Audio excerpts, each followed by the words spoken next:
My goal for this video is to make you so disgusted by the fast fashion industry that you never want to give them your money ever again.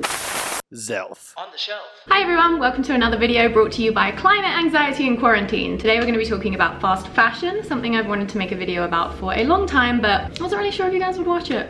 But now I'm like, you know what, who cares if people want to watch it? This is a valuable thing to be talking about, so here we are. Side note, while we're on that, I'm thinking about starting to upload on my personal YouTube channel because I feel like the videos I want to be making right now have nothing to do with Mormonism. I might link it down below. You guys can subscribe if you want and sort of like let me know in the comments how you feel about me uploading to my personal channel. I just feel like it would give me more license to do whatever I want rather than feeling like I need to stay somewhat within the boundaries of like the Zelph brand. What is our brand? Our brand is having technical difficulties. So fast fashion, let's talk about it. For those of you who don't know, fast fashion refers to clothing that is mass produced very cheaply, sold very cheaply, and sort of like pumped out by these companies like Forever 21 and Zara and Urban Outfitters and all that lot. And it's not made to be long lasting. Like it's almost purposefully not designed to be long lasting. Like these companies are not trying to make high quality pieces that you're going to keep forever because they want you to be a repeat customer, and the whole business model of the fast fashion industry is just pumping out clothes and constantly making you feel like you need to update your wardrobe to, you know, follow these new trends, these new styles, and everything is sort of dated within a season. For clothes to be sold for as little as these companies charge for them, they need to be produced even cheaper, more cheaply. Cheapier, cheap. So of course they outsource their production to less economically developed countries where workers will work for way less than, you know, workers in the US or the Western world, and in terrible conditions. These countries where things aren't as developed tend to have much more lax labor laws. People are more desperate to earn money, so they're more willing to take jobs in, you know, factories and stuff that are very dangerous, bad for their health, full of chemicals that are killing them. They don't have, you know, healthcare, anything like that. So it's just kind of a shit show in terms of the humanity of the production. On top of that, the fast fashion industry is unbelievably bad for the environment. The fashion industry as a whole produces 10% of all of humanity's carbon emissions. That's more emissions than all international flights and maritime shipping combined. The fast fashion industry is also the world's second largest consumer of our water supply, our global water supply, because it uses so much water to mass produce these clothes in, you know, really cheap ways. It's so bad that in Uzbekistan, cotton farming used up so much water from the Aral Sea that it dried up after about 50 years. Now the Aral Sea was once one of the world's 4 biggest lakes, like one of the 4 biggest bodies of water in the world, lake-wise, was ruined by cotton farming for fast fashion, for mass producing clothes. And now it's just like a desert with a few small ponds in it. On top of that, textile dyeing is the second biggest polluter of our world's water supplies because the process through which they dye the material is usually just dumped into streams and rivers afterwards and just becomes part of our water supply. And a lot of these mass-produced clothes are made from plastic, like they're made from polyester, which for those of you who don't know is plastic. As a quick reference point, polyester is found in 60% of clothes that get made. It doesn't degrade over time, and that means that not only are we destroying the environment through making those materials, but also when you wash clothes that are made of polyester or other things that have microplastics in them. I'm not like super clued up on materials, full disclosure, so feel free to comment below if you know more than me or have some good facts. But when you wash these clothes, they will release microplastics into the water because, you know, they're shittily made, and that then becomes part of our water supply. So apparently, let me just check the statistic, 35% of microplastics in the ocean, so microplastics are just small pieces of plastic that never biodegrade, come from washing synthetic materials. So there's the damage of making these clothes, making these materials, then dyeing them or whatever, and dumping all of that shit into the water supply. And then when you wash your clothes, which by the way, they're so poorly made that they're likely to fall apart after a few washes, like who's bought a shirt from Forever 21 before? We've all been victims. Then the water from our laundry is going back into the water supply full of microplastics, and the oceans are going to collapse in our lifetime. The fashion industry is responsible for 20% of all industrial water pollution worldwide. It takes about 700 gallons of water to make one shirt.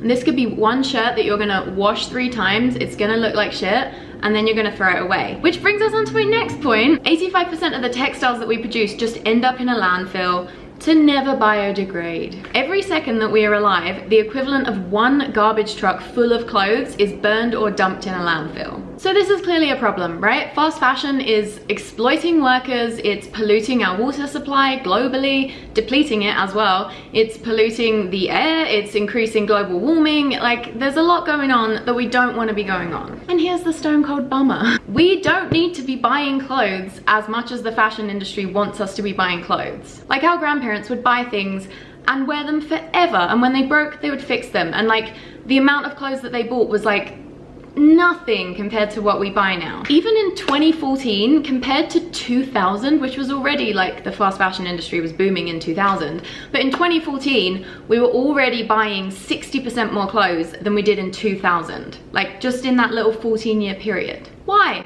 Capitalism. Our capitalist economy depends on constant growth. No business just sort of reaches an amount of profit that they're making in a year and goes, okay, well that seems good, like we can all pay our workers well, we all like our job, so yeah, let's keep it there. The goal of capitalism is for everyone to be constantly increasing their production, and therefore for all of us to be increasing our consumption. And capitalism, as many of you probably already know, is not a big friend to the environment. In capitalism, the earth is just something to exploit. It's just another resource. That's why Trump is fine with them going into our national parks in Utah and fracking and taking the land away from us, even though it's been designated public land. Like, capitalism doesn't care about the earth. It just cares about profit, profit, profit, profit. As a result, we are all constantly marketed to. And as a result of this constant marketing, we all feel like we need to have new clothes, new everything really, all the time. There's always something more we can be buying. There's always something else we can add to our lives for it to become more convenient, or for us to feel cooler, or whatever it is. Like, buy, buy, buy. The Western world is kind of addicted to shopping. Like, shopping does give you a dopamine boost. It is absolutely something that you can get addicted to the rush of. And that's the goal of marketing and of capitalism, is to make us all addicted to consumption. So I've told you a lot of depressing information about the fast fashion industry. I tried to summarize it as much as possible because we don't want to get too into the weeds here. Like, we're already pretty depressed from like everything going on in the world right now. Now let's talk about what we can do about it. I saw this little quote on someone's Instagram the other day that said, "You can't buy your way to sustainability." And that quote, I think, sums up the most important principle behind, I guess, transcending fast fashion and living more sustainably. Our current buying habits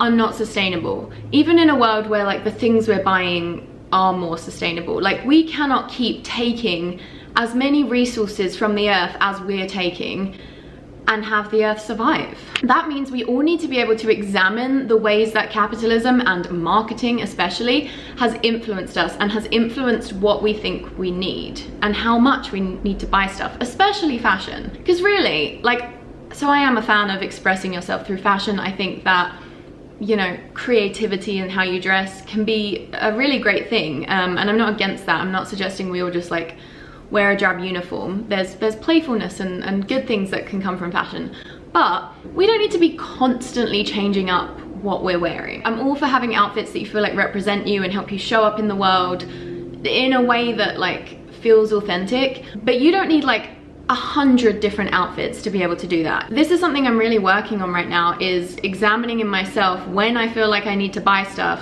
when I don't need to buy stuff. And it's hard because like our whole world is built around it. Like, I guess we're in quarantine now, so I'm working from home, but I work in an office normally, and every day I see people wearing like really great outfits. I feel like everyone at my work is really stylish, and they're constantly changing, and so that makes me feel like I need to like have new clothes and not just wear like the same things all the time. The people we're around and sort of like the norms in the world influence us a lot, and you feel weird being the person who just like repeats outfits every single week in the office when no one else does. Maybe you don't feel weird, you shouldn't. I think a lot of us, even if we aren't like typical addicts, are like low-level addicted to buying stuff. And I think a lot of the time it reveals something that we feel is missing in ourselves. And what I have found personally is that when I'm feeling like I need to buy something to make my life better, it's never about like the thing you think you need to buy. Like, sometimes buying a ginger grater is gonna do more good in your life than bad, because you're used to buying ginger shots in little plastic single-use things from the store, and it's a waste. And if you have a ginger grater, you can make your own, because you can just grate ginger on its own in no packaging. You know, sometimes we have to make those toss-ups. But a lot of the time I think we shop, or you know, this is true for any type of stimulation, whether it's going on your phone, shopping, watching TV, having a drink, smoking weed, whatever it is, we're stimulation addicts. So we're always looking for something to give us a fix of some kind, and that's just totally normalized in our society. I found that when I'm more mindful and I'm making time for what really matters in life, I don't want to buy as much stuff. So for me, that looks like meditating every day, finding time every day to just be alone with my thoughts. Like, I have historically been so bad at just constantly seeking stimulation. So like, I could be cooking dinner and I'll just be watching YouTube videos, and it doesn't even really matter how interested I am in the YouTube video, I'll just be watching it.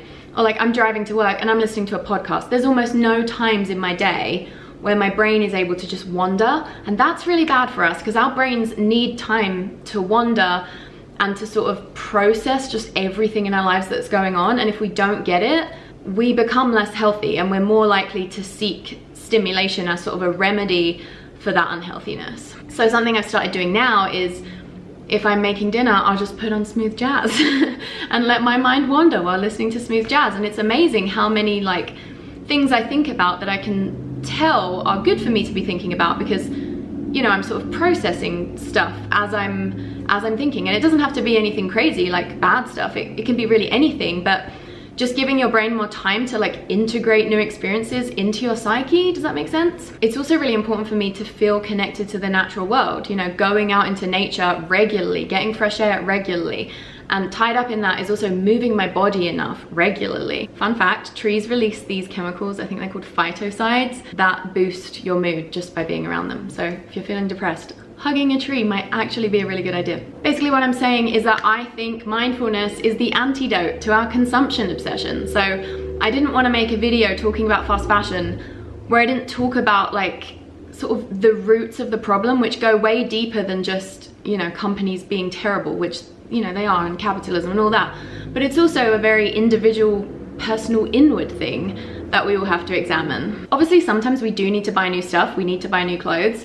And when we do that, there are a lot of great options for shopping sustainably. Thrift stores are obviously great and growing in popularity, which I love to see, because I feel like people who thrift a lot always have better style than those who don't. Do you know what I mean? Like, it's just more creative and fun. I love how many online thrifting sites there are now. So ones I use are Poshmark. Sometimes I use Vinted, which is an app, and ThredUp I also really like. And these stores are great because sometimes I want like a specific item from a specific store, because like I've done a lot of research and found out that like that's the best brand, but I'm like, I don't want to buy a new one because I'm sure there's so many already in existence, and like, you know, you don't want to create more demand for something, because more demand means more production, and more production means more pollution and more everything bad.